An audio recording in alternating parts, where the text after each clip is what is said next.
Hi, folks. Deacon Ed McCormick here. And if you've been following the news, you realize that we're in the midst of a horrific war with Iran. And recently, there has been all kinds of debate going on between Pope Leo, who is calling for peace and negotiations, who reminds the world that as Christians, we're opposed to war. And then the interjections and critique of President Donald Trump and people like Vice President J.D. Vance speaking about just war, including and as well as the Speaker of the House, Mike Johnson. So I want to address these issues around the following question. Is the church for war or peace? Now, in some ways, that should be an easy question to answer, but I want to just pause for a moment and say a word about the just war theory, and then take you to a much larger context regarding our faith in Jesus and what it means regarding the church's position on war and peace. Just a comment about the just war theory that J.D. Vance mentioned. There are strict conditions that your church calls for that need to be met in order to claim that a war is just. And I want to just highlight the three central ones. Here's the first one. A war can be just if an aggressor has attacked another people or nation using military force. Well, first of all, we have not been attacked. We did the attacking. So right away, this is an unjust war. The second condition is that all means of establishing peace, all means of preventing the war were taken and became unavailable or have failed. And we left the peace negotiations. And so that too means this is an unjust war. And here's the third one. And the church is very concerned with modern arms. The arms used in a war should not produce additional evils. It should not harm civilians. And in this case, on the first day of the war, we bombed a girls' school, killing lots of young kids. And so on all three scores, this is an unjust war, despite what the vice president claims. I think he has to do a little more homework on his theology rather than scolding Pope Leo. But let's step back from this discussion and ask the larger question of where does the church stand regarding war and peace, and why does Pope Leo say that the church is for peace and is opposed to wars in almost every instance? First, a general comment. We believe that every person is created in the image and likeness of God. This is known as the Imago Dei. We believe that every person is created by God with a dignity that deserves respect. And this doesn't matter what race you are, whether you're male or female, what gender, what sexual orientation. Every person should be treated with respect and dignity, and war undermines that.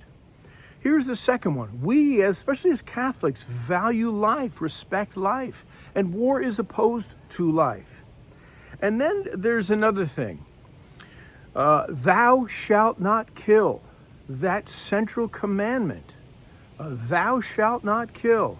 And war is all about killing.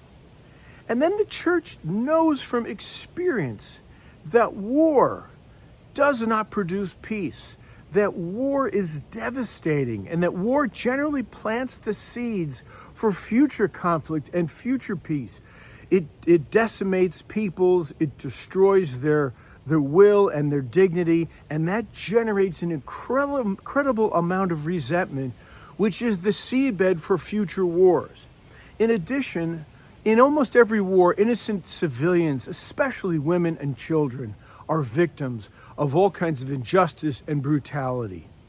And as we've seen in the Ukraine war and now in Gaza and in Iraq, these modern wars almost always mean the devastation of people's homes, of schools, of hospitals, of roads, making for inhumane conditions.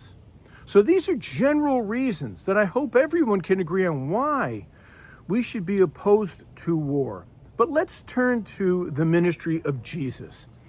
And what's crucial for understanding the ministry of Jesus, and what I don't hear talked about, is the background, the deep Jewish hopes, the promises that God makes through the great prophets, especially the prophet Ezekiel and the prophet Isaiah.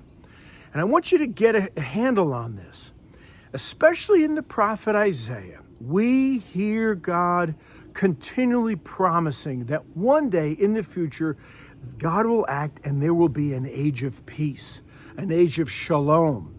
And by peace, what the prophets mean is an age in which there is no more war, an age in which there's no more death, an age in which people are reconciled, when hearts are healed, when people are forgiven, when relationships are restored, where there's a sense of security, where people have access to food and health care and education, and children can grow and have normal lives.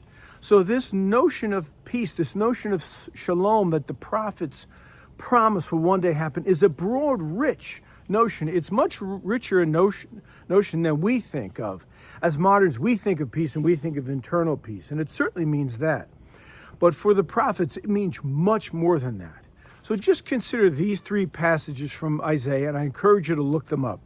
The first is Isaiah chapter 9, where the prophet promises that one day there will be this future age of peace, and God will raise up a new king who will be a king of peace.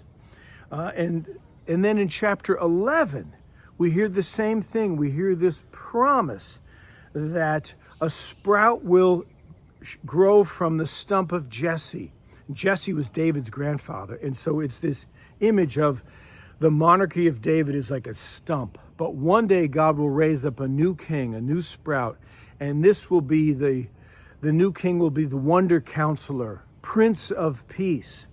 And when this person is king, he will rule the world. It will be an age of peace in which God is ultimately king. And the leopard will lay down with the lion. The children can play in the snake's den. And there'll be peace around the world. And then finally, in Isaiah chapter 25, he has this great expression. He says, "How beautiful are the feet of the messenger who announces peace." And he's imagining this messenger running across the top of the Mount of Olives. His message is so beautiful, even his feet are beautiful. He got a pedicure. And he's announcing peace. He's announcing an age of peace coming, and the Messiah of peace will come. Which, by the way, is what Jesus announced when he entered into Jerusalem on that donkey. Because in the prophet Zechariah chapter 9, he promises that one day a king of peace will come into Jerusalem on a donkey, and there'll be no more suffering and no more wars. And so Jesus enacts this promise of peace, saying he is the king of peace. So let's turn to Jesus for a moment. You see, he's convinced, Jesus believes that he was sent by God to launch this promised age of peace. And he does this by gathering people around him. When he calls for 12 disciples, this is a Jewish way of saying the gathering of God's people has begun. The healing of God's people, the age of peace has begun. When Jesus offers forgiveness, when he heals people, when he tells us to love our enemies, to forgive and be reconciled, he's announcing and inaugurating this age of peace and calling for us to participate in it. Now, when Jesus dies and is raised, St. Paul, especially in the letter to the Ephesians, especially in chapter 2, Paul says that with Jesus' death and resurrection, this new age of peace has dawned, because what the death and resurrection of Jesus has done is unleashed the Holy Spirit that can heal hard hearts.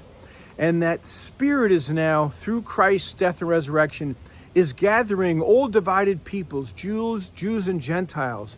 And what God promised to do in the prophets, Paul is seeing happening in these Christian communities. All the divisions and factions within the Roman Empire disappear in the Christian community. And Paul is convinced that Christ is our peace. That's what he says in Ephesians. He has broken down the dividing wall, the divisions. So that Jesus' presence is this healing presence that is beginning to heal the factions and divisions and wounds within each of us, within our hearts, within our families and friendships, and ultimately around the world.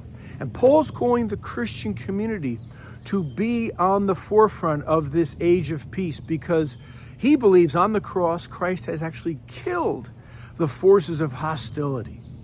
And so this is why we are people who are called to be peacemakers. We live in this new age of peace, and our task is not to promote war. That would be to go against the gospel, to go against what Jesus has achieved on the cross. We are called to be people of peace, and this is why Pope Leo is calling for peace and dialogue and reconciliation, for a ceasefire. And what President Trump and Vice President Vance don't understand is that we are called to be in this new age of peace. No longer is war justified. And we are called to be these people of peace, and I pray that we are. See you in the next video.